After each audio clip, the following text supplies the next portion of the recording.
Hi అండి, welcome to Manasa creatives. నేను మీ మానస. ఈరోజు వీడియో వచ్చేసి ఇంట్లోనే చాలా ఈజీగా రోజ్ వాటర్ని ఎలా తయారు చేసుకోవచ్చో నేర్చుకుందామండి.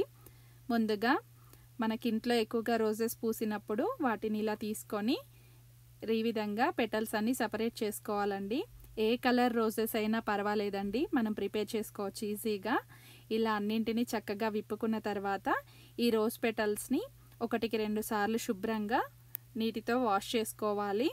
ఇలా చక్కగా కడిగి పెట్టుకున్న రోజ్ పెటల్స్ని మనము ఒక బౌల్లోకి తీసేసుకుందాం.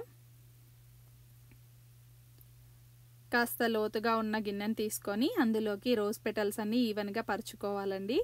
ఈ విధంగా పెట్టుకున్న తర్వాత మనం వీటి మధ్యలో ఒక బౌల్ని ఉంచుకోవాలి. మనకు ఈజీగా తీసుకోవడానికి వీలుగా ఉన్నటువంటి బౌల్ని మధ్యలో ఉంచుకున్నట్లయితే మనం రోజ్ వాటర్ ప్రిపేర్ చేసుకున్న తర్వాత తీయడానికి ఈజీగా ఉంటుందండి, చేతులు కాలుతాయి లేకపోతే. ఇప్పుడు ఇందులో వాటర్ పోసుకొని వీటి మధ్యలో ఒక బౌల్ ఉంచుకుంటున్నాను. ఇలా ఉంచుకున్న తర్వాత మూతని రివర్స్లో పెట్టుకొని దీనిపై ఐస్ క్యూబ్స్ వేసుకోవాలండి. ఇలా వేసుకున్న తర్వాత దీన్ని స్టవ్ పై ఉంచుకొని మీడియం ఫ్లేమ్లో ఒక 20 నిమిషాల పాటు మరిగించుకోవాలి.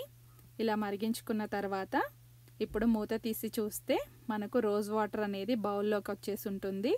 ఇది ఆవిరితోనే ప్రిపేర్ అవుతుందండి, సో మనం చక్కగా యూజ్ చేసుకోవచ్చు. ఈ రోజ్ వాటర్ అనేది 2 నెలల పాటు వాడుకోవచ్చండి. మంచిగా స్ప్రే బాటిల్లో పోసుకొని ఫ్రిడ్జ్లో స్టోర్ చేసుకున్నట్లయితే మనకు 2 మంత్స్ వరకు ఫ్రెష్గా ఉంటుంది. ఇప్పుడు ఈ పెటల్స్లో ఉన్న రోజ్ వాటర్ని కూడా మనం ఇలా డ్రైన్ చేసుకొని 1-2 రోజుల పాటు వాడుకోవచ్చండి. తర్వాత పాడైపోతాయి. ఈ వాటర్ ఎక్కువ రోజులు నిల్వ చేసుకోలేము, స్మెల్ వస్తూ ఉంటుంది. వీటిని 1-2 రోజుల్లో మనం ఫినిష్ చేసేసుకోవాలి.